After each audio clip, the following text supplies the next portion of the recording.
Hey, what's up guys, iDeviceHelp here. Today you guys wanted me to compare the iPad Pro 9.7 inch versus the iPad Pro 10.5 inch. This one's the brand new one that came out just a few weeks ago at WWDC. So this is going to be replacing entirely this one here, which was released last year. It's a really good tablet as well. You guys wanted me to compare some of the key differences between the two. So first I want to go ahead and show you the displays, which is going to be one of the things that you're going to look at, of course, when you first buy this new iPad if you want to go ahead and upgrade. However, if you take a look here at the displays, I want to get your opinion. Does this one really look brighter than this one? Because Apple does claim, I believe it's 30% brighter display, and this one is 600 nits and compared to 500 on the one on the left. So let me know what you think about the displays. Let me get a closer look here for you guys. Tell me, what do you think about those displays? Does this one here look brighter than this one? And by the way, brightness settings are identical. Let me go ahead and show you that. Auto brightness, brightness and true tone display, auto brightness all the way up, and true tone display. So displays is one of those things that you guys are going to be looking at, of course, once you get the new iPad. Now both of these are updated to iOS 11 beta 1. So you're going to be able to do that as well once iOS 11 is released to the public. Another thing worth noting is that this iPad's display refreshes at double the rate, so 120 Hz compared to 60 Hz. Now again, let me get a closer look here and move these icons on the screen and tell me if it's a little smoother on one than it is on the other. Again, you guys be the judge of that. Now the 120 Hz is supposed to make this iPad feel a lot smoother when you're watching movies, animations, things like that are supposed to look a lot better. And honestly, I've had 24 hours with it, and I have to say it really does make a difference. It's almost like you're grabbing the screen itself. It's kind of weird to describe. You have to try it yourself and you'll know what I mean, but it's really, really cool. Now what I want to do is I want to go ahead and power off both iPads, and I want to go ahead and see how the anti-reflecting mechanism on the displays work. Can you guys see me? Can you guys see my reflection on either one of these iPads? You know what? I'm gonna go a step further and I'm gonna go ahead and use the flashlight here on this iPhone to kind of increase the chances of the reflection here. Can you guys see my hands? So can you see them on the iPads? There it is. Honestly, both do a very, very good job. I don't think either one you're going to have a problem with the reflection. That's very important because if you're outside reading and things like that, you want the iPad to not show the reflection of the light very strong. Now, let me go ahead and power both of these at the same time and see which one boots up faster, because Apple does claim that this iPad is 30% faster, and we'll have to wait and see. Let's go ahead and wait for the boot up. As I mentioned, they're both running iOS 11. It is the first beta, so you know the performance is not going to be the best, but you know they're both in the same beta, so I guess it's fair. And as you might expect, the new iPad did that first, and then a few seconds behind the older generation, the previous generation. Another thing I do want to point out is Touch ID is different. On this one, we have the first generation Touch ID. On the previous gen, on the new generation, we have a second generation Touch ID. So let me pan down here to the Touch ID sensors, and I'm gonna press both at the same time to see which one unlocks faster. This is very, very useful for me because unlocking iPads takes a while with the first generation. So let's do that. 1, 2, 3. So did you see that? Let's go ahead and do that again several times just to kind of confirm. 1, 2, 3. So there you go. Of course, the second generation Touch ID is showing its performance on the new iPad, as it should. So let's go ahead and launch applications. You're going to be launching applications when you use it, and you want to know the speed. Let's go ahead and see how fast. 1, 2, 3. Honestly, the screen reacted faster on this iPad. I tapped them both at the same time, but the touchscreen reacted faster on the newer model, which is to be expected. 1, 2, 3. So you see that? A little faster reaction time, a little faster loading times as well. So let's go ahead and run a Geekbench here. You guys wanted me to do that. Let me go ahead and close all applications out first, just to make it a fair game.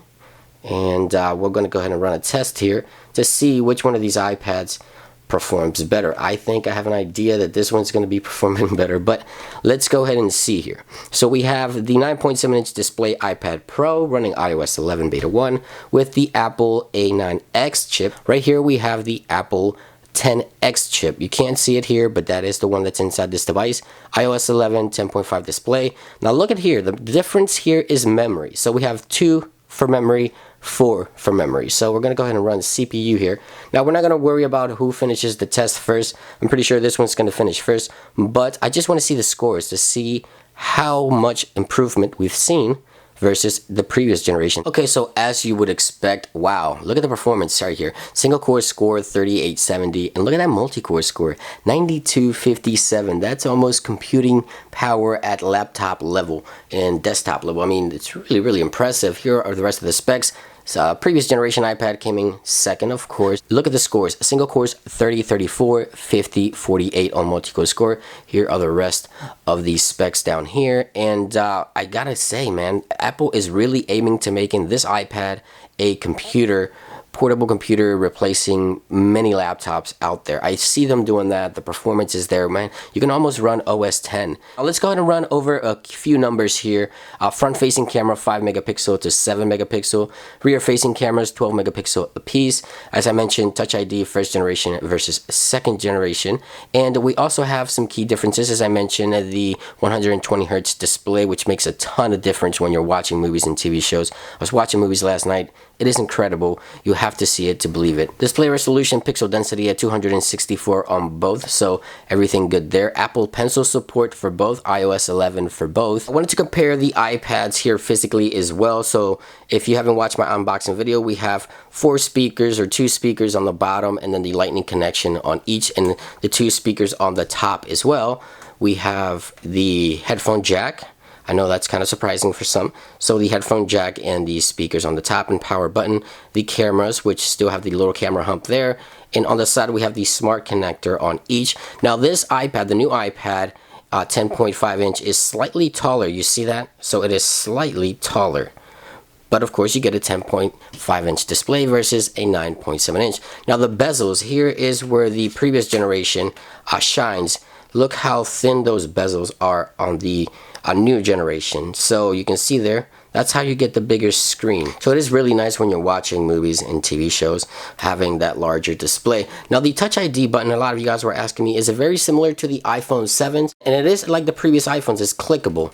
So it's not like the iPhone 7 where it's just like a solid state home button. So it is clickable, no 3D touch, but with iOS 11 you will get sort of 3D touch effects on the new generation iPad and on the old generation as well. So you don't have 3D touch, but you can sort of 3D touch using iOS 11. So it's pretty cool. Now one thing I've always been curious about is how bezels are getting smaller.